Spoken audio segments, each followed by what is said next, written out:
our national anthem.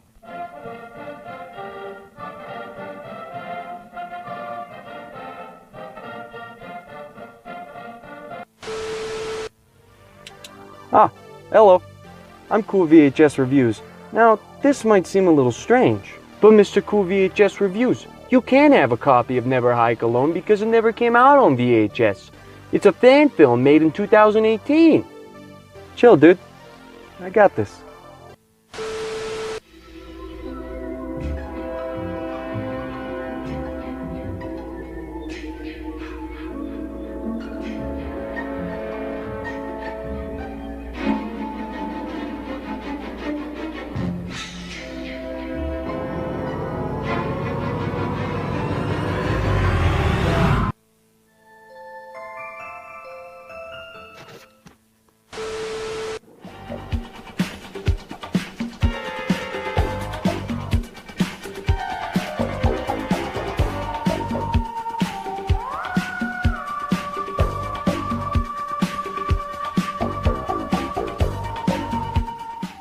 Never Hike Alone is a Friday the 13th fan film directed in 2019 by Vincente Disanti. It serves, at least to me, as a true continuation of the classic Paramount series. The plot follows a vlogger named Kyle as he explores an abandoned camp in the middle of nowhere. However, its horrible past becomes clear far too late as an ominous and crooked Jason Voorhees finds someone alone in his territorial home. The film has over 5.2 million views on YouTube.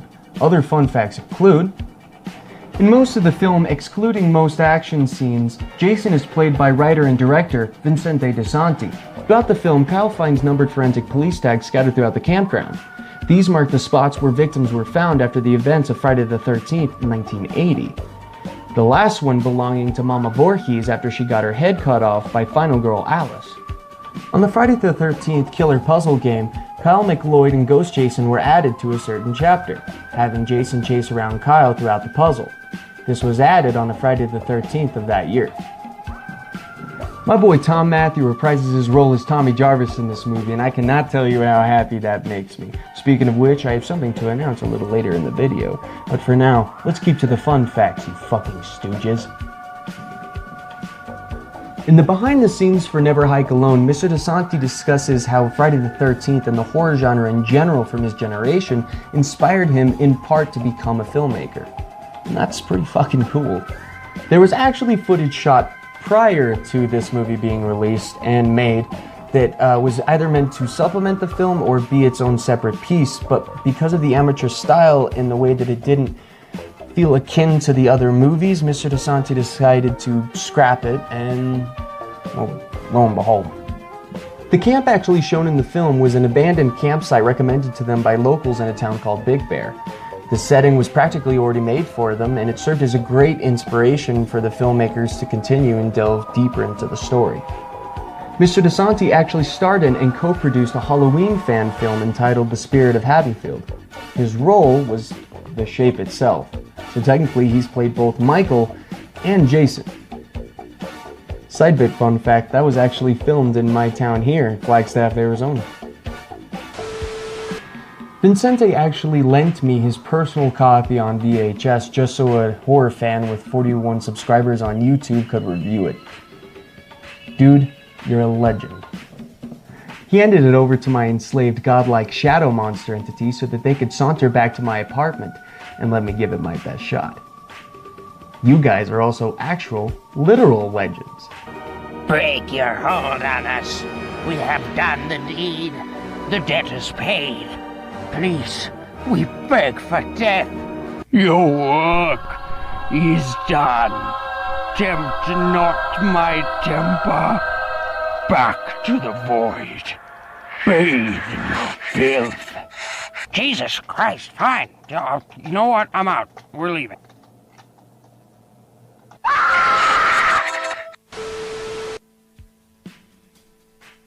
This is a classic clamshell case with custom art done for it by the filmmakers, and it was printed and distributed on VHS by Magnetic Magic. The front art shows the cloudy visage of Mr. Voorhees looking over a dark forest and the shadow of Kyle sits coolly, sipping a monster and gazing at the fields of drywall. It's honestly better than most of the Paramount movie release posters, and definitely better than every poster for the New Line releases. The layout was beautifully designed by Elijah LaFollette. The back of the case is actually painted pretty beautifully. It has 2 stills from the film showing Ghost Jason and Kyle. The rest is plot garb and normal legal garb, as well as a hi-fi stereos insignia, which is really nice to see as a tribute to old horror VHS tapes. First time, I'm actually going to give some credit for the tape itself. It's an old Barney VHS tape repurposed for Never Hike Alone.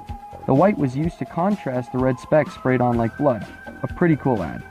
This art style was only used for the initial 13 released on home video, the others not bearing the blood specks or usually the white tape. The sticker on the tape is a tribute of sorts to the classic VHS releases by Paramount Studios, using the same format and orientation as the other films.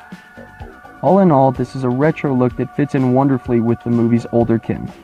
7 out of fucking 7. This movie surprised me, as I'm sure it did most of you. The thought of a fan film, especially a Friday the 13th fan film, was kind of unexciting at first. We've seen it before. Most people with just a shaky cam that their brother loaned them for a weekend. If I'm being honest, I'm kind of upset with myself. It's really good, and I should have thought better about it. Especially since there was a lot of work put into this movie, and it deserves to be acknowledged. The filmmakers clearly knew what they were doing here. The film has the right atmosphere and the right cinematography to glue it to the good films that came before New Line's shitty and small interpretation of the Jason mythos. The camp is shown worn down and sunbaked. The trees loom overhead like shadows watching all the terrible things go on in this place.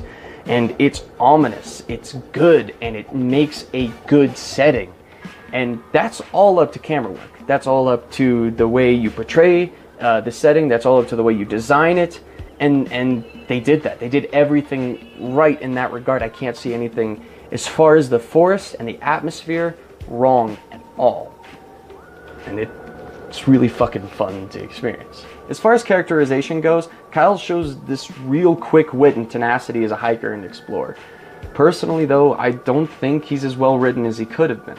Now, that being said, constraints breed brevity, so it's really up to the actor to pull the character together. And fortunately enough, they got Drew Lighty, who kicked the fucking role's ass. Honestly, I thought this dude was going to be another bonehead character just put in to have someone for Jason to beat up, but I legitimately rooted for him, and every time he got a hit on Jason, it was like, fuck yeah, dude. Hell yeah, you fucking go. He plays him so well, and just a charming guy. And personally, I think that we, as a fan base, should just accept him into the canon. And I think he should be a mainstay Friday the 13th. The Jason here is a whole nother animal from what we've seen before. He's daunting, and a phantom-like visage bleeds through that new mask. And honestly, he doesn't feel older, as he feels less tethered to the laws of reality. He's still undead, tying into the events in other films, but he feels like a grittier Jason from Part 6. Not necessarily slower or dumber, but like the world has moved around him. Like time has like flowed past him. Sure, it like scratches his clothes and cuts his skin, but the spirit inside hasn't changed. The practical effects at play here need to be acknowledged and congratulated. They're well made, and honestly, it's fucking refreshing. Kelsey Burke, I'm sure Tom Savini's proud. The inclusion of an older, grittier Tommy Jarvis is the real treat for me. He's as close to a character as Dr. Loomis as we get for J-Boy throughout the series. So seeing his prominence for what it prophesizes, I've come to announce the... What do you think of that, Tommy?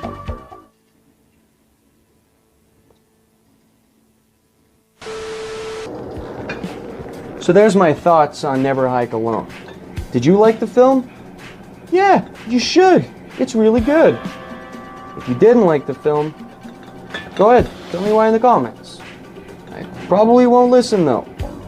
Fair warning there. I'd like to take a minute to thank Mr. Disanti for loaning me his personal VHS copy of the film. I'm very excited to see what you have coming soon, and you have my full support. It's not worth much, but you have. Thanks, Vince. Now you all have a good night here at 3 o'clock in the morning. I'll see you real soon. Real soon. Till then, boys and lady boys, it's VHS or die. And do your best to be safe out there. I believe in you. Do the best you can, and you shouldn't have any problems. I'm gonna go watch a movie.